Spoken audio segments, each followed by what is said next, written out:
Ele é arquiteto urbanista e possui diversas especializações fora do Brasil.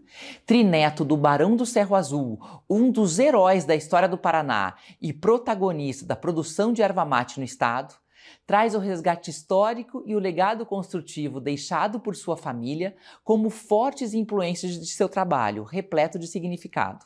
Nossa conversa de hoje sobre história, urbanismo e o propósito da arquitetura é com o arquiteto Rodolfo Fontana. Rodolfo, primeiramente, eu quero te agradecer imensamente por você ter aceitado o nosso convite. Imagina. E estar conosco aqui hoje, no seu ambiente. Bem-vinda. Artefato, que realmente está lindíssimo e que as pessoas têm mais um mês, quase 2 meses para poder Isso mesmo. conferir, Isso mesmo. né? A temática desse ambiente foi uma beach house, né? Se a gente vê assim, tem toda uma questão mais praiana, porque no outro ano eu tinha feito uma coisa totalmente retrofuturista e eu quis fazer uma coisa mais praiana. E é justamente, acho que isso você já conhece meu trabalho, que é essa versatilidade do teu trabalho. Isso. Rodolfo, quando a gente fala, né, do trabalho do escritório, que hoje tem 6 anos de atuação. Isso, quase 6 anos. A gente nota muitos diferenciais. O teu traço é algo com muita identidade, com muita assinatura. E a gente nota também todo um resgate histórico que é feito, né? Os teus projetos são projetos com propósito, projetos com alma, e que a gente nota que eles claramente contam uma história, né? Então, você vem de uma família muito tradicional, que a história dela se confunde com momentos muito importantes da história do Paraná. E eu queria saber como tudo isso influencia no seu trabalho. Vamos lá. E influencia, realmente influencia. Não tem como dizer que não influencia. Eu acho que o trabalho do arquiteto ele está muito interligado à bagagem pessoal, né? Seja aquele arquiteto que tem a possibilidade de viajar e conhecer o mundo, ou seja aquele que tem uma bagagem cultural provinda de um histórico familiar ou de estudo, né? Porque eu falo, a pessoa hoje, para ela poder conhecer o mundo, ela tem um Google Maps para ela conhecer o mundo. Eu sou uma pessoa curiosa, tem muitos lugares que provavelmente eu não vou conhecer durante a minha vida, mas que eu quero saber como são. Então você vai lá no Google Maps e estuda.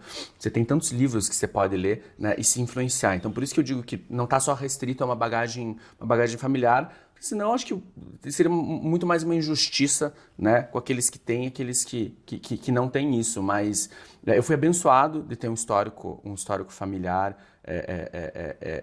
de pessoas que trabalharam pelo estado do Paraná, pelo crescimento da cidade de Curitiba, e isso influenciou, sim, o meu trabalho, né? Eu queria ser arquiteto desde pequeno. Eu decidi que eu queria ser arquiteto com 5, 6 anos de idade, mal sabendo o que era arquiteto. Eu achava que arquiteto construía a casa. E é muito mais do que isso. Mas tudo isso veio de dentro de casa, de toda essa influência, de todo o legado construído por esses meus antepassados. A gente tem grandes exemplos dentro da cidade de Curitiba, de edifícios, casas, solares, mansões que foram construídas pela minha família e que influenciaram o meu trabalho, né? Que influenciaram o apreço pelo belo, influenciaram a questão de você prezar por algo ser muito bem feito, e porque o bem feito ele perdura, ele é geracional, né? Existe um ditado, né? Tinha uma amiga da minha avó que falava isso, que eu acho muito interessante. Eu não sou rica para comprar 2 vezes. O que isso significa?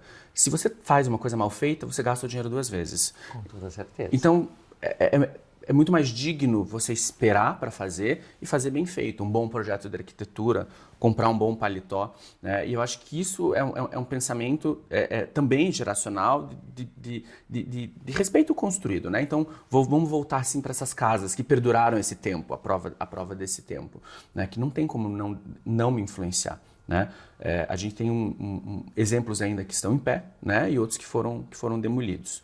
Mas um deles é o Solar do Barão, né, que é a casa do meu trisavô, do Barão do Cerro Azul. Hoje é um centro cultural, gibiteca, um museu incrível, né, e que foi casa da minha família durante muito tempo. E tá aí esse legado para a cidade, né? Porque com certeza, quando isso foi construído, eu não posso dizer para aqueles que não estão aqui, mas tenho certeza que foi construído em mente de perdurar. de que aquilo perduraria o tempo muito mais do que as nossas vidas, né? Então, no momento que você tem uma construção, outro exemplo é o passeio público. O passeio público, ele foi idealizado e criado pelo meu outro trisavô, que é o Comendador Fontana. É uma história muito, muito divertida, porque Curitiba não tinha parque, ele morava na frente do passeio público, estava construindo a casa para o casamento dele. Então, ele comprou um engenho que chamava Engenho da Glória. Esse engenho era do José Caetano Munhoz, que era de família portuguesa, que morava já há muito tempo no Paraná. E o Comendador Fontana era um carcamano italiano que veio para cá como investidor. Primeiro ele foi para o Uruguai e veio cobrar essa dívida que era no Engenho da Glória. Ele acabou ficando com o Engenho da Glória para cobrar essa dívida e falou, gente, esse terreno é muito bom. Ele ia se casar com a Maria Dolores de Leão, filha do Hermelino de Leão. Eles não eram ervateiros ainda nessa época, eles eram funcionários de alto escalão do governo paranaense, mas ainda não tinham mate. Eles foram ter mate muito tempo depois da gente, inclusive. E a casa foi presente de casamento para ela. Olha. Que é a Mansão das Rosas, onde ficava o Engenho da Glória. Isso a gente está falando na frente do passeio público. Por que eu fiz esse link? Ele deu essa casa de presente de casamento, tapou ela inteira. No dia do casamento ele abriu a casa. E ele era uma pessoa extremamente perfeccionista, que os histórias contam. Ele olhou para o pântano na frente, que era o passeio público, e falou, não é possível que eu vou morar na frente do pântano.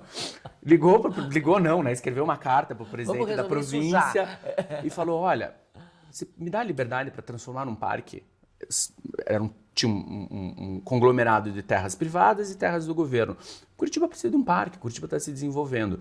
Então ele trouxe uma tecnologia que era a tecnologia Fontana, que era justamente dos engenhos, para poder desassorear aquele rio. Então ele usou a tecnologia da fábrica para fazer o primeiro parque. E nisso ele foi o administrador eterno do parque até a morte dele. Ele andava com a chave do portão no pescoço, porque ele tinha um carinho por aquele lugar. Mas que é um legado, o busto dele está lá e é um legado construído para a cidade, né? Então não tem como dizer que isso não vai me influenciar, né? E tem uma outra coisa do legado de que quando você tem uma posição dentro da sociedade, você tem uma obrigação formal de deixar esse legado, né? Você tem uma obrigação de transformar e fazer o bem. Construir um parque é fazer um bem. Sim. Deixar um patrimônio que vire um museu, que vire alguma coisa para toda a população é um legado, né? Foram alguns imóveis tombados, né, Rodolfo? Foram alguns imóveis tombados, outros que não existem mais, até por uma questão da lei de tombamento ser muito frágil e muito prejudicial ao dono daquele patrimônio, e até hoje é assim, né? Se a gente colocar um outro exemplo, a Mansão das Rosas, que era justamente essa casa que não existe mais.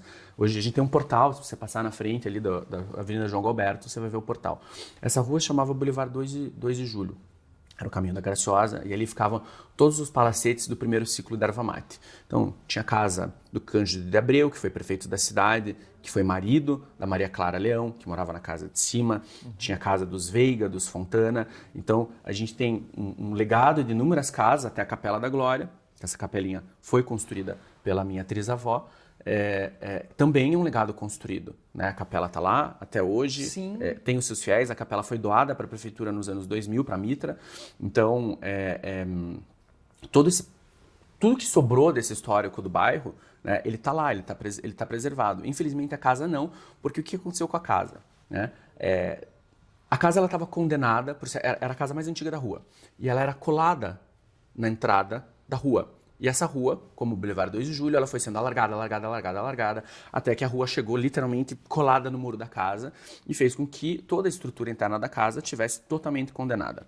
Existiam duas opções. Ou você fazia um restauro caríssimo, o qual, sinceramente, a família não tinha dinheiro para fazer naquela época, ou você tombava a casa, né? O governo do estado não aceitou a casa, né? Existia um plano para essa casa virar a residência oficial do governador do estado e acabou não sendo efetuado. Então a casa acabou sendo vendida e demolida e o espólio dividido entre os vários herdeiros. O meu avô era um dos 6, né? A gente ainda tem diversos itens de dentro dessa casa, por exemplo, no apartamento dos meus pais. Tem a biblioteca do Comendador Fontana, hoje é a cristaleira da sala de jantar da minha mãe, né? A escrivaninha do Barão do Cerro Azul também está na sala de jantar da minha mãe e ela usa para colocar prataria, né? Então, essas coisas assim, que são muito tangíveis e que vieram lá de uma casa de 150 anos atrás, que estão implantadas dentro de um projeto de arquitetura. Meus pais foram meus primeiros clientes, eu não tenho vergonha nenhuma de falar isso, eu acho que eu tive uma oportunidade maravilhosa. Estava na faculdade, tranquei a faculdade e fui fazer o apartamento deles. Eu falei, isso aqui eu vou aprender mais do que um ano de faculdade, metendo a mão na massa e fazendo essa obra, né? E eu tenho muitos clientes com esse perfil, que vão ter a cristaleira da avó, que vão ter um lustre do bisavô, né? E ter esse respeito histórico. Por mais que eu não trabalhe com restauro, tudo isso me influencia. Porque todos esses objetos da arte, todo esse histórico dessas famílias, né, tem um valor. Né? Não só para eles, como um valor cultural, e eu tenho que manter isso dentro do projeto. Eu não posso ser o arquiteto ditatorial que vai falar, eu gosto de cinza, você vai fazer a sua casa cinza. Joga tudo que você tem fora, porque isso aí não presta, porque é antigo. E não funciona dessa maneira. E tem muitas histórias da arquitetura. A gente está falando muito além. A gente está falando de história, né? De um resgate, de um legado que fica. Projetos com sentido. De valor emocional, né? Que esse móvel, essa peça tem dentro da linhagem familiar. Então é algo que vai muito além do substitui. E é aí que entra o restauro. Sim, exatamente. É um assunto que, de certa forma, eu me especializei durante a minha formação, né? Eu fui buscar isso dentro da universidade, fazendo já um estudo de bens tombados, que era justamente a pesquisa científica sobre bens tombados. A gente trabalhou com diversos bens da cidade, o Palacete do Batel, o Hotel Tassi, a Secretaria de Educação, ali perto da Cruz Machado, o que é o estudo dos bens tombados? É justamente como que são boas práticas comportamentais na arquitetura, do que você deve construir perto do bem tombado. Vamos te dar um exemplo. O Castelo do Batel é um exemplo um pouco controverso, mas que ainda é bom. A gente tem algo na arquitetura que se chama cone visual.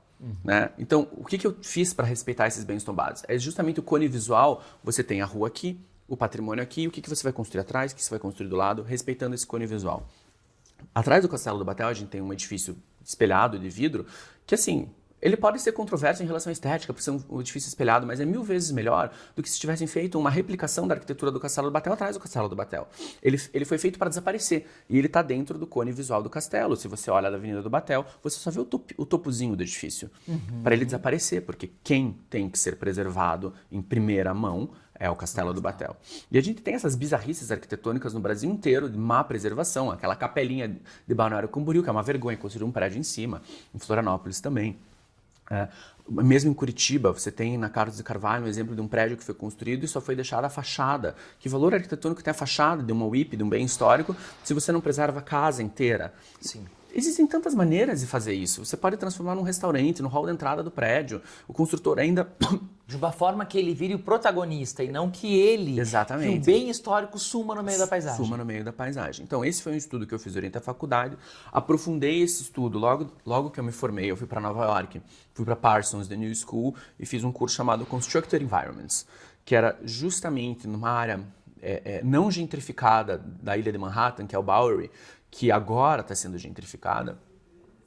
A gente fez um estudo de vários galpões, que eram galpões antigos, assim, que vende lenha, sabe aquela coisa assim que tipo, ainda não desenvolveu, mas que está dentro da cidade.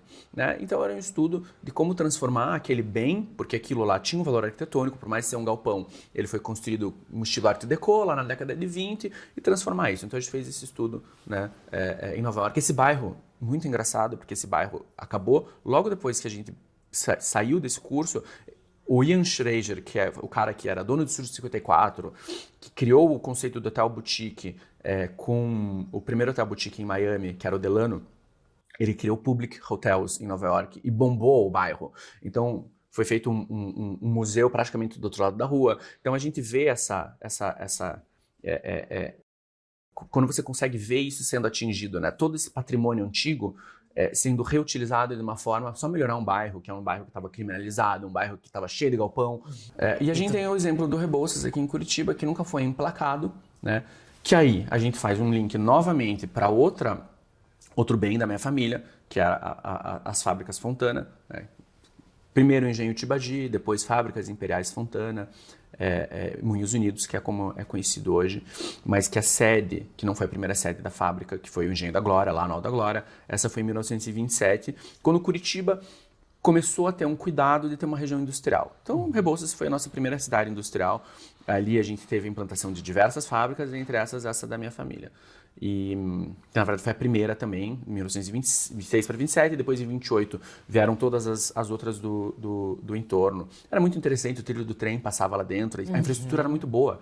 Você tem a estação ferroviária de Curitiba logo após, então existia um ramal que entrava em todas essas fábricas para poder fazer o escoamento dessas produções. No nosso caso, a erva mate. Essa mercadoria era praticamente toda exportada por mercado da prata, que são as províncias ali, Buenos Aires, Uruguai, que são os maiores consumidores de erva mate, até hoje são mercados consumidores de erva mate, mas nessa época a fábrica era muito mais focada em exportação. Então imagine na infraestrutura que bacana, esse ramal do trem, ele saía, ele entrava em todas essas fábricas, voltava e descia até Paranaguá. A gente está falando de uma modernidade a qual não existe mais hoje. Hoje a gente é super dependente do transporte com caminhão, que custa muito mais caro, né? Que daí a gente está falando sobre um expansionismo do Kubitschek, que eu não vou entrar, que é uma cultura carrocentrista que acabou com a nossa infraestrutura, a nossa malha ferroviária, né? Mas a gente tem um bairro industrial, que é o Rebouças, com esse patrimônio. Que está preservado lá, né? Está preservado. Muito dele está preservado. Muitas dessas fábricas existem, mas elas estão subutilizadas. Algumas não existem. Uma delas que era foi comprada por igreja, foi comprada por sei lá o quê, derrubaram, fizeram horrores, né? A nossa ainda existe, ela foi vendida justamente para o governo estadual com o âmbito de preservação, a qual não está sendo feita. A gente entregou aquilo perfeito. O que acontece com uma fábrica de 100 anos? Você não tem como ter uma fábrica moderna dentro de um imóvel de 100 anos. A gente tem toda a questão de bombeiro, tem toda a questão de seguradora, toda a questão de ambiente de trabalho propício, né? Porque é uma fábrica antiga, o pé direito mais baixo, todas essas questões. Fizemos uma fábrica nova, foi vendido para o governo do estado, virou uma universidade, que é o Instituto Federal do Paraná, IFPR, e o telhado está lá caído, a fachada está com andaime na frente, porque eles não cuidaram. Então, aí de novo, a questão do governo estadual se propor a fazer a própria preservação, né? Foram feitos inúmeros estudos do que transformar aquilo, o engenho do sei lá o quê, o engenho do sei lá o quê. Agora, o engenho da vez é a fábrica da frente, que era a fábrica da Brahma, né? Então agora o governo estadual está dedicado a fazer aquilo, e daí ele esquece dos outros. E nisso o patrimônio vai se dissolvendo. Só vai ser resolvido isso com uma boa PPP, uma boa parceria público-privada, bons instrumentos e regras de transformar esse bem tombado, que ali não é tombado, né? Mas é uma unidade de preservação, né? Transformar isso em que você também não prejudique o dono daquilo, né? Sim. Bons instrumentos de preservação, como esse exemplo do Bowery, por isso que eu quis fazer esse link. A gente tem o Bowery em Nova York, a gente teve tantas outras regiões em Nova York que foram restauradas. A gente tem Porto Madeiro em Buenos Aires, que é muito similar ao que o Rebouças foi, com os engenhos de trigo, com Alan Faena como um grande mecenas que transformou aquilo. Então eu acho que está aí de novo a responsabilidade do empresário local em querer transformar e ter que bater um pouco de frente com o governo e falar, não, vamos tentar resolver e desatar esse nó. E o Rebouças está aí, um bairro com histórico maravilhoso, que ainda tem exemplos de construções maravilhosas, mas que a cada ano se esvai mais, assim como o nosso centro, cada ano... Que houve projetos de revitalização? E nunca nenhum foi para frente. Nunca nenhum foi para frente. Todos esbarram na própria megalomania do próprio projeto. Então, se você faz algo que é incrível, mas não tem dinheiro, não resolve para nada. Você pega o projeto e joga fora. Né? Exatamente. Você não viabiliza. Então eu acredito que tenha que ser uma parceria público-privada, tem que ter instrumentos como a venda dos air rights, que é a venda do potencial construtivo, como tem em Nova York. Então vamos supor, você é dono, não estou falando de uma fábrica tão grande, vamos falar, você é dono de um imóvel, uma casa eclética, que é uma unidade de interesse de preservação, e ela tem um terreno enorme atrás.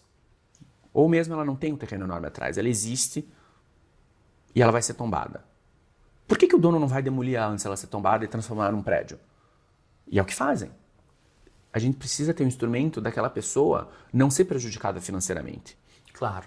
Então, essa pessoa ela tem que poder vender o potencial construtivo. Aquela casa, ela está ali, mas ela não pode ser demolida. Mas se ela se ela fosse demolida, o que poderia ser construído? Um prédio de 6 andares, um prédio de 30 andares. Então essa pessoa ela tem que ter o direito de poder vender esse potencial construtivo. Isso existe dentro da prefeitura, mas ainda não é muito usado. É muito usado em Nova York, né? Você tem um terreno, você quer construir um prédio gigantesco, você vai comprando o potencial dos prédios do lado, né? E aquela pessoa nunca mais vai poder construir porque ela já vendeu para outro construtor, né? Aqui a gente está falando de bem tombado. Então isso faz com que aquilo seja realmente preservado. E é um win-win situation. O governo vai ganhar, a cidade vai ganhar e o proprietário daquele patrimônio vai ganhar aquilo que é justo e aquilo que condiz dentro da legislação, o que o plano diretor dita que pode ser construído naquela área, né? Então, os instrumentos, eles existem, os instrumentos legais, eles estão aí, só que eles ainda são pouco aplicados, porque daí eu vou dizer que não é só uma culpa do governo estadual. Vamos entrar no âmbito de que a maior parte dos construtores da cidade, a burocracia é tão grande que tem medo de trabalhar com qualquer tipo de WIP ou bem tombado dentro de um terreno. Porque eles sabem o pepino que vai ser para conseguir qualquer autorização construtiva, que vai demorar uma década. A burocracia é muito grande. E inviabiliza o projeto novamente. Então você tem instrumentos, tem burocracia. Bateu de novo na trave, inviabilizou, e a gente vive esse marasmo patrimonial em Curitiba. Não é a minha área, não trabalho com isso, meu escritório não trabalha com absolutamente ligado diretamente a patrimônio, mas é algo que as pessoas precisam ter uma conscientização, precisam ter uma educação para poder valorizar aquilo que é nosso, né? O Paraná e Curitiba tem uma história maravilhosa. A gente perde pedaços muito importantes da nossa história, sendo pela demolição de bens que realmente são históricos e que poderiam ser restaurados, seja realmente por espaços importantes estarem sendo depredados. Por mais que sejam tombados, hoje não tem o devido cuidado. Então, a história ela vai se perdendo ao longo do caminho. Um povo sem memória não tem cultura. A gente tem um exemplo que é o nosso Museu de Imagem e Som, Barão do Rio Branco, antiga Rua da Liberdade. Uhum. Por que era a Rua da Liberdade? O MIS era o Palácio da Liberdade, era a sede do governo estadual, né? A gente tinha a Prefeitura de Curitiba com a Praça da Liberdade, uma quadra para cima, e essa Rua da Liberdade ela ia até a estação ferroviária. Ela fazia a conexão da estação ferroviária com o centro antigo de Curitiba, a Praça Tiradentes. Ali estava a sede do governo do estado. Essa semana sai um edital, está existindo um esforço maior da Prefeitura e do governo estadual nessa gestão em resolver esses imbrólios, né? Então saiu um edital muito interessante que, em frente ao Museu de Imagem e Som, que é o antigo Palácio da Liberdade, a gente tem 2 imóveis históricos com terrenos enormes, que só sobrou a fachada, mas que estão lá, né? Então, em troca do uso dessa terra e do mantenimento dessas 2 fachadas e a construção de algo que vai ser benéfico, essa pessoa ela tem que, inclusive, reformar o Museu de Imagem e Som que está na frente. Esse edital saiu essa semana. Achei super interessante, que você faz uma troca. Então, você dá um direito de uso, desde que você restaure outro bem importante, o qual a prefeitura pode até ter o dinheiro, mas não tem a prioridade para trabalhar naquele momento. Então, você consegue desamarrar esses nós. Então, é o benefício em troca da preservação. Exatamente. Então, isso está acontecendo. Me enche de alegria quando eu vejo um negócio desses, mas aí a gente fica pensando, tomara que dê certo, tomara que não esbarre em burocracia, que não demora 15 anos para sair, né? Mas a única maneira da gente conseguir preservar é com essa troca. Porque senão todo mundo que é dono de um patrimônio vai deixar aquilo cair até o momento que... pegou fogo, acabou, pronto, né? E quantos exemplos a gente tem, né? Sobrou a fachada, pegou fogo, um dia não tem mais, né? Então, eu acho que são instrumentos viáveis, né? E que podem só deixar a cidade mais bonita Por que todo mundo gosta de ir para a Europa, gente? Por que todo mundo gosta de viajar para fora? Querendo ou não, porque as cidades elas têm aquele tabuleiro de cidade mais antiga, elas têm aquela história, aquele ar... Muito charmosa, né? Elas contam uma história. É gostoso de caminhar, é gostoso de ir café em cafezinho, ter comércio de rua, e tudo isso daí, se a gente começar a falar disso, a gente fala sobre política pública e segurança. Uma cidade, aí a gente está falando de olhos na rua. Né? Quando você tem os olhos na fachada, você tem o comércio ativo, você não tem muro, você tem esse modelo um pouco mais europeu de construção da cidade, você tem cidades mais seguras. Porque vamos falar sobre um bairro como Ecoville, que é um bairro que tem muro. Isso só dá a sensação de insegurança. O que realmente é completamente incoerente. É antagônico. Totalmente Quanto maior antagônico. o muro, mais Teoricamente, problema mais de segurança você vai ter. Porque não tem ninguém olhando se tem alguém pulando aquele muro ou se ela pulou, ela entrou e está assaltando aquela casa. né? Então, essa construção dessa cidade nesse tabuleiro um pouco mais aprazível para o pedestre. E Curitiba tem isso. Curitiba tem um histórico de urbanismo maravilhoso. A gente teve, né, desde o plano Agache, que a gente entra com a cidade radial, que foi o primeiro plano da cidade, a partir da Praça Tiradentes. A gente teria a nossa Times Square, que era Carlos de Carvalho. A gente tem o nosso exemplo do Flatiron Building, que é justamente o Hotel Eduardo VII ali, que é aquele que está em... Anunciaram o restauro, daí voltou e não foi feito nada. Você sabe qual prédio que é? Sim, ali que é o nosso prédio nova-iorquino. Na esquininha ali na... Da Tiradentes. Isso. Então ali era para ser a nossa Times Square, que segue como a Carlos de Carvalho. Depois disso, esse plano Agache ele foi revisto pelo Jaime Lerner, revisto de uma maneira extremamente inteligente. A gente tem todo o nosso plano dos trinários, então Curitiba deixou de ser radial para ela ser uma cidade em que a gente tem esses grandes trechos contínuos, que são as nossas vias rápidas, se pode construir alto no centro e dentro desses trinários. Por que Curitiba tem charme ainda de cidade antiga do interior que as outras capitais não têm? Porque a gente não pode e não deixa construir prédio alto em tudo qualquer lugar da cidade. Senão você vira um mar de concreto aparente pela cidade inteira. Então você tem os lugares específicos, o resto é um tabuleiro baixinho, 6 ou 8 andares, e daí casa a gente vai descendo e faz aquela cidade que se você olha do helicóptero de longe ou quando você está pousando do avião, você consegue ver aquele crescendo da cidade, que ela vem baixinha, ela fica média e daí alta. Né? Que é uma cidade sustentável na questão de toda a parte de transporte público, por mais que a gente não tenha metrô, o ônibus ainda funciona, está no limite, mas ainda funciona, porque você tem o ônibus passando pelos trechos de mais adensamento populacional. Né? Então Curitiba tem um cuidado com o urbanismo, mas precisa ter um pouco mais de cuidado com o nosso patrimônio histórico. Tofo, quando você fala de... Você é formado em arquitetura e urbanismo, né? Sim. Quando a gente fala de soluções urbanísticas, o que você vê que poderia ser aplicado aqui em Curitiba e o soluções que você veria que trariam um fluir maior para a cidade em vários aspectos? Ótima pergunta. Vou te responder com uma facilidade de 3 sílabas. VLT. Veículo leve sobre trilhos. Aí traz de novo a minha experiência fora. Eu morei em Bordeaux. Bordeaux é uma cidade no sudoeste francesa. Logo depois que eu estava durante a faculdade, eu fiz um intercâmbio na Université ANSAP, École Nationale Supérieure d'Architecture et Paysage. Ela era um pouco mais focada na paisagem da cidade, não paisagismo, mas a paisagem da cidade, que era justamente um âmbito que eu sempre quis estudar. E em Bordeaux eu vi pela primeira vez a implantação em grande escala do VLT, que é o antigo bonde. Lembra do bonde que tinha em Curitiba, lá da Rua 15, o bondinho vermelho? Hoje a gente tem esses bondes elétricos que eles não têm mais fiação aparente, eles têm um terceiro trilho eletrificado no meio, e que isso faz com que a gente possa ter esse veículo com um pouco mais de capacidade do que o ônibus e transformar essas canaletas de ônibus como aplicado isso em Curitiba, né? Imagine todas as nossas canaletas de ônibus como um grande parque verde aos moldes dos passeios de Barcelona.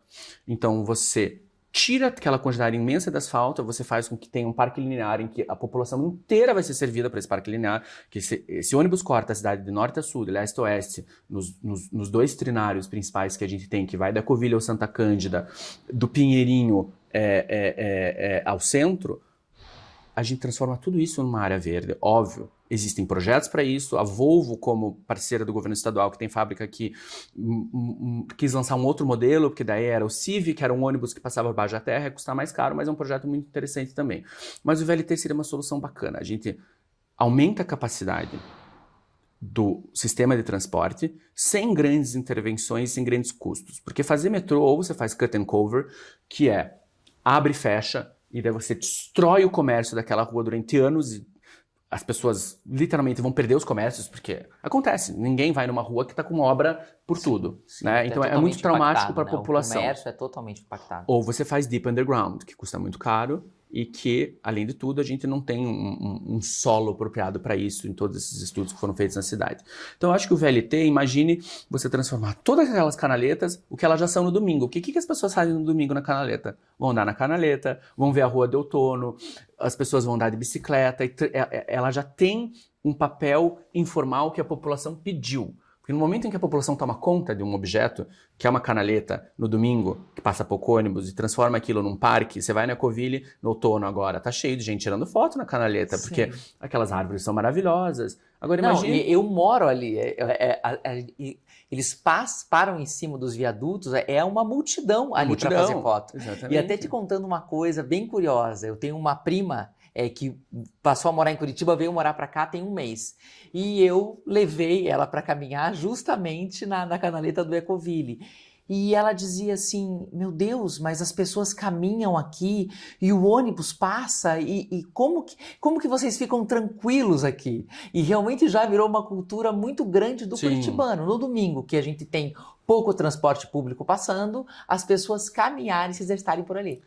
E no momento em que a gente tem esse VLT para substituir o ônibus, que ele vai dobrar a capacidade do ônibus, Curitiba não vai precisar do metrô, não num futuro tão próximo, né? Eu não sou a favor da implantação do metrô em Curitiba, eu sou a favor da implantação do VLT como substituição do BRT.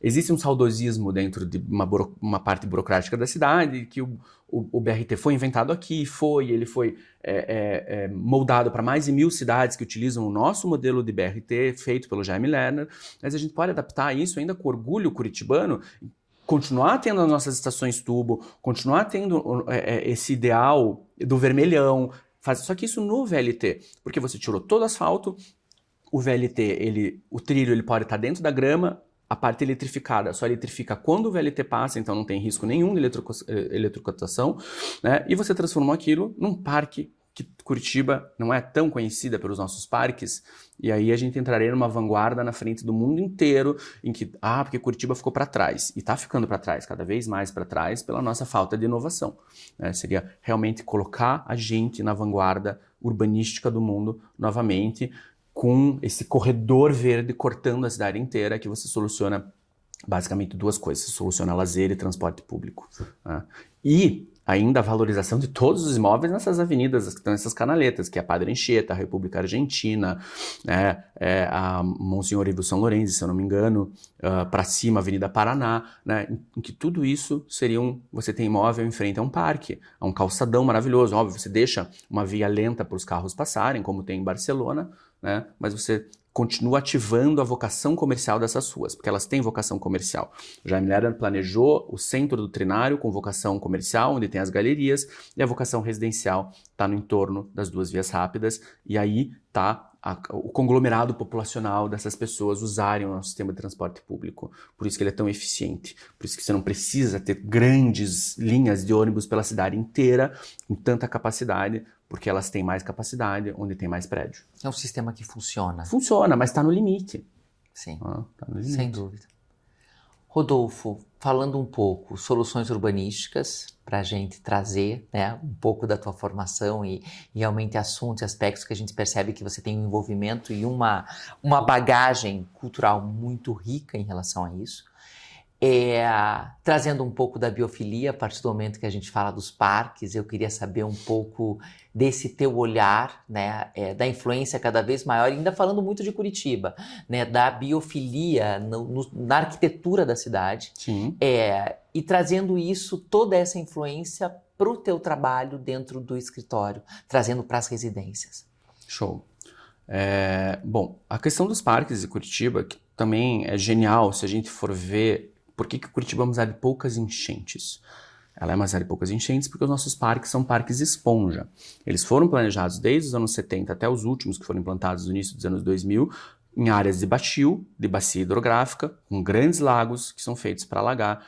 Dessa forma, não alaga a cidade inteira, você não tem grandes prejuízos no trânsito, você não tem grandes prejuízos ao patrimônio, porque os parques são feitos para alagar, né? Então, Curitiba tem esse histórico de ecologia, né? E aí eu vejo um movimento na arquitetura de trazer essa ecologia para os prédios. Cerca de 15 anos atrás, foi feito um prédio em Milão, chama Bosco Verticale. Uhum.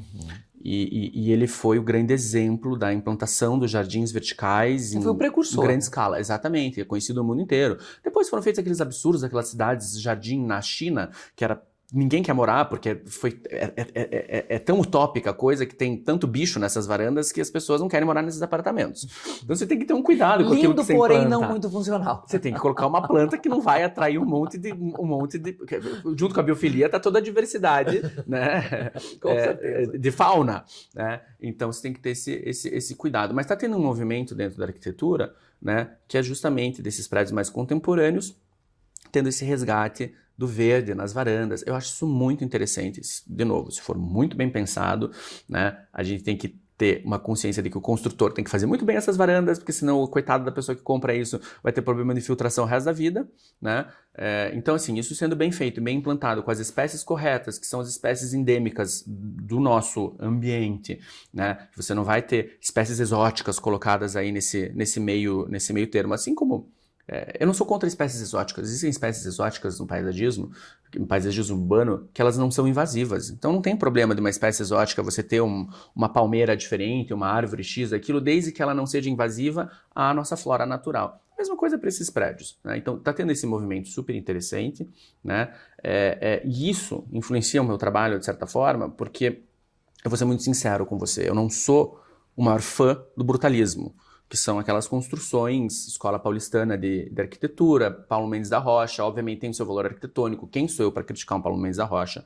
Durante a faculdade fiz de tudo para assistir um congresso dele em Recife, eu era novinho, falei, eu vou para Recife assistir um congresso do Paulo Mendes da Rocha, porque ele é um crânio, né?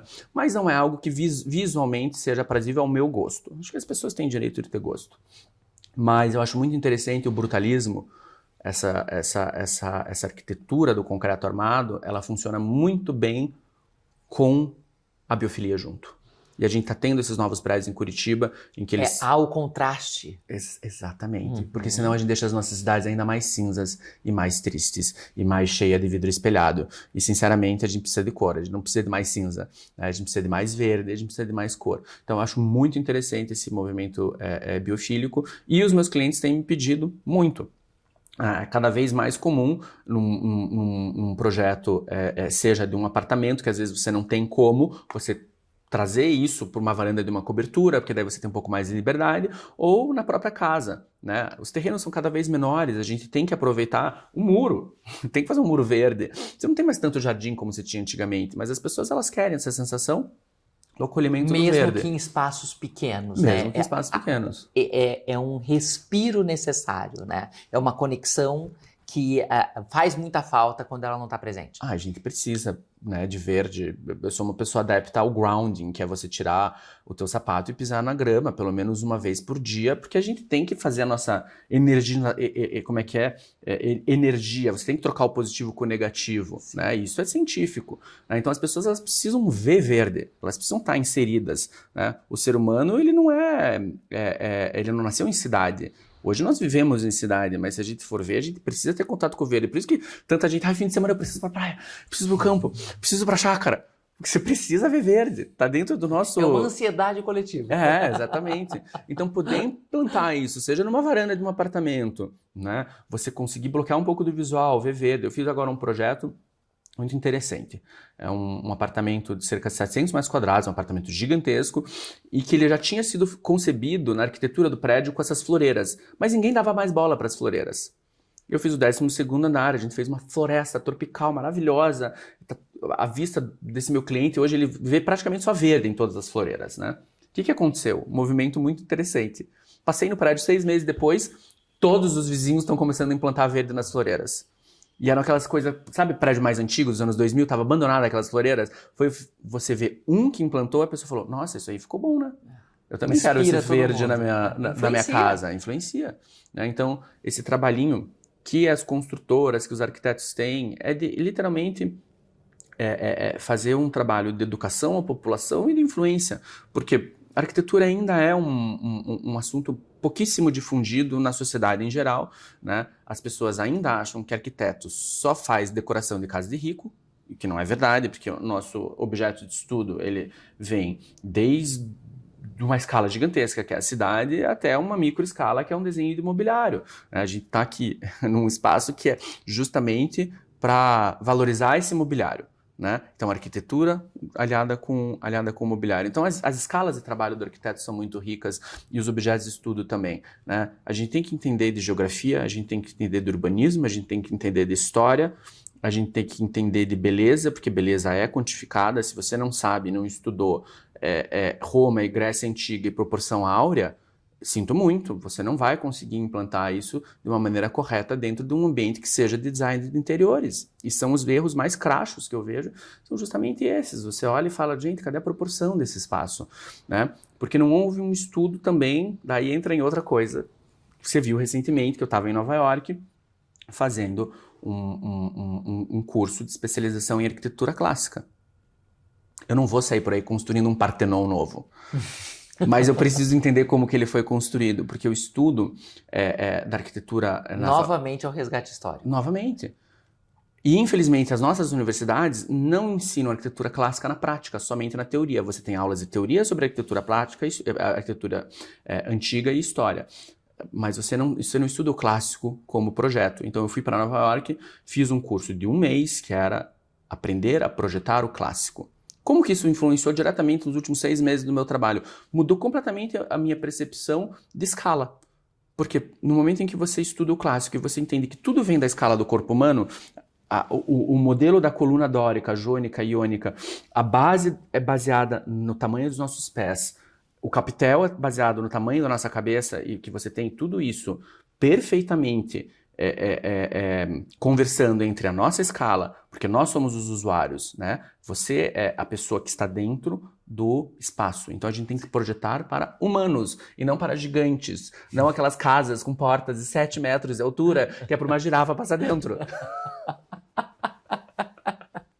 É muito essa questão, a arquitetura passa muito por aliar a estética, claro, é fundamental, né? O belo é importantíssimo, você precisa se sentir bem, você precisa se sentir confortável no ambiente que você está, mas precisa-se muito focar na questão da funcionalidade também, porque é a funcionalidade que traz o bem-estar do dia a dia, a vivência. Totalmente. E daí a gente entra sobre a tríade vitruviana, que é uma pirâmide em que a gente fala firmitas, utilitas e venustas.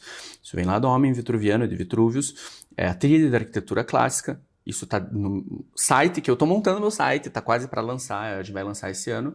E a primeira coisa que eu falo é sobre isso. Quando eu mando um contrato, uma proposta para um cliente, eu falo sobre a tríade vitruviana antes de falar sobre o meu projeto. Firmitas, utilitas, venustas. A gente precisa da solidez e da firmeza daquela arquitetura. Primeiro ela tem que ficar em pé.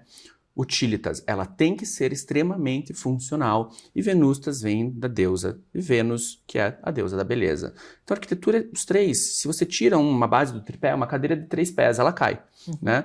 A gente tem tantos exemplos de arquitetos famosérrimos que fizeram bibliotecas de vidro, museus de vidro. Eu falo, mas isso é tão aplaudido, até por uma crítica arquitetônica, porque o cara é tão famoso ou tão influente, mas eu falo, tá bom, passou 5 anos, colocaram isso filme. A Biblioteca Nacional em Brasília tiveram que colocar um filme roxo, porque estava destruindo todo o preciosismo que tinha dentro daquela biblioteca. O nosso museu em Curitiba, Oscar Niemeyer, de novo, quem sou eu para falar sobre Oscar Niemeyer, mas eu posso falar sobre um projeto dele, né? Em que eu vejo uma falha de você fazer uma sala de exposições, que é a parte... não vou chamar de olho, porque eu não gosto de chamar de olho, é a pinha do Pinheiro do Paraná, ou como ele dizia, a descrição do movimento da bailarina que fazia isso aqui. Eu acho que é mais para a pinha do nosso Pinheiro. Se você entrar lá dentro, tá tudo fechado, porque durante um ano, quando foi feito nos anos 2000, queimou a primeira exposição. Você fala, o quê? Não dá, não funciona. Então, tríade vitruviana, é por causa da incidência solar. É muito lindo, é maravilhoso, é impactante, mas e funciona? Funciona para aquele propósito? Porque a gente tem programa, a arquitetura tem programa. Qual que é o programa de necessidades? O programa de necessidades é aquilo que o cliente estabelece. Eu quero uma sala de exposições para o meu museu, eu preciso disso, disso, aquilo, né? Vamos trazer para uma escala um pouco mais tangível do nosso dia a dia. Você vai me contratar, você vai me dizer, eu quero uma casa com X quartos, a cozinha gourmet aberta, fechada, eu quero uma piscina, eu quero aberta, eu quero quarto em cima, eu quero térreo, e a gente trabalha em cima desse programa. Né? E o arquiteto deve respeitar o programa e entender a funcionalidade. A gente faz estudo de fluxo e organograma dentro de uma casa, dentro de um estudo muito maior, que é como que funciona os fluxos dentro dessa casa. Você tem fluxo de serviço, você tem fluxo social, você tem fluxo íntimo, né? Isso tudo dentro de uma casa, que é um objeto de estudo pequeno, né? Então, se você não consegue estudar tudo isso aliado a todas as coisas que tem no entorno, insolação, visual. Tem muitas coisas que impactam. Então a gente olha numa revista, uma casa que é muito bonita, e daí às vezes, né, eu falo, não, mas não adianta ser bonita. Ela está implantada pro lado errado, a casa tem sombra, a piscina tem sombra, né? O fluxo não funciona dentro da casa, você entra pela garagem, você não tem segregação de fluxo, o entregador não vai poder entregar a pizza na tua casa, sabe? Então, sabe esses errinhos assim, que falta da funcionalidade. Falta da funcionalidade. Aí tem que ser extremamente funcional. Se não for funcional, assim, dentro do meu escritório, a gente preza porque aquilo funcione. Primeiro vai funcionar. Tá bem resolvido? Agora a gente vai deixar isso bonito. É uma arquitetura que funciona. Tem que funcionar. Rodolfo, você comentou comigo da tua recém-estada, né, em Nova York para fazer o curso sobre arquitetura clássica. Comentou aqui o site que já está em produção, né, em planejamento. E mais um ano. Eu sou muito eu sou muito detalhista. Então a gente tá num back-to-back do site, porque eu tô fazendo um site muito diferente. Eu tô em formato paisagem. Quando você pega o scroll do mouse, porque a arquitetura é no formato da paisagem. Eu não quero que o site faça esse movimento, eu quero que o site faça esse movimento. Como se você estivesse descobrindo uma cidade. Então tu faz um ano fazendo esse site, mas esse ano eu juro que sai. Tecnologicamente, né, é viável, só tem que descobrir como. O programador, ele acho que não me aguenta mais. Rodolfo, eu queria finalizar esse bate-papo delicioso que a gente teve aqui, repleto de informações de cultura, onde a cabeça fica 1000 por hora, né? Você me contando um pouco do que você pode nos trazer de spoilers dos próximos projetos. Para onde o teu escritório, a tua arquitetura, né, e a tua ânsia por entregar cada vez mais está indo. A gente está tendo o nosso primeiro projeto internacional, então estou super contente com isso. Aonde? No Uruguai, em Punta del Este, é uma casa de campo no Uruguai. E que também, ao mesmo tempo, é o nosso primeiro arquitetônico 100%, porque a gente trabalha muito com... O curitibano, ele mora em apartamento, a gente tem a maior parte da população hoje morando em apartamentos, e as casas são cada vez mais restritas, porque a gente tem pouca casa de rua em Curitiba, né? O que tem, não tem mais, porque é inseguro e é uma tristeza.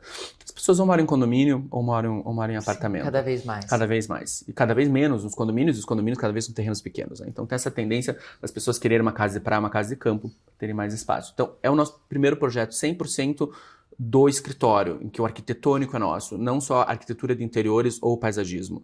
Então vai ser uma possibilidade de mostrar o meu traço arquitetônico num projeto completo, em que a gente idealizou desde a implantação dele no terreno, toda a arquitetura dessa casa, a estrutura, a metodologia construtiva, né, que é o trabalho, sonho do arquiteto, você poder pegar uma casa e fazer arquitetura, interiores e paisagismo.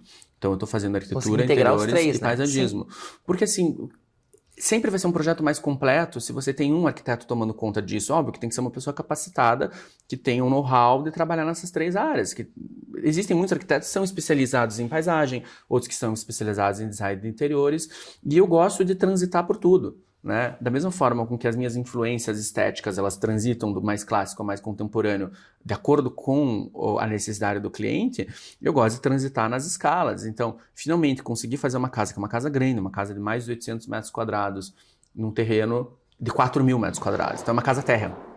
Então, toda a implantação da casa foi pensando nesses fluxos. Ela é dividida em 3 alas, ela tem uma parte íntima, completamente segregada, né, porque é uma família grande, com vários filhos, netos, então você tinha que ter até segregação da suíte do vô para ficar não muito perto das crianças, porque tem uma questão de horário, uma questão de privacidade, com a parte de serviço, e o desenvolvimento dessa casa resgata a história também, porque é uma casa no Uruguai, em que você entra por um pátio, que faz alusão aos pátios hispânicos, que são de influência da arquitetura espanhola, que na verdade vem da arquitetura moura, que a arquitetura mourisca tem influência de quando os árabes invadiram a Península Ibérica. Então, se a gente for ver a influência de uma casa que eu estou fazendo no Uruguai, contemporânea, que tem um pátio, esse pátio vem da influência da arquitetura hispânica, porque a colonização é do Uruguai. Então, eu queria fazer esse link.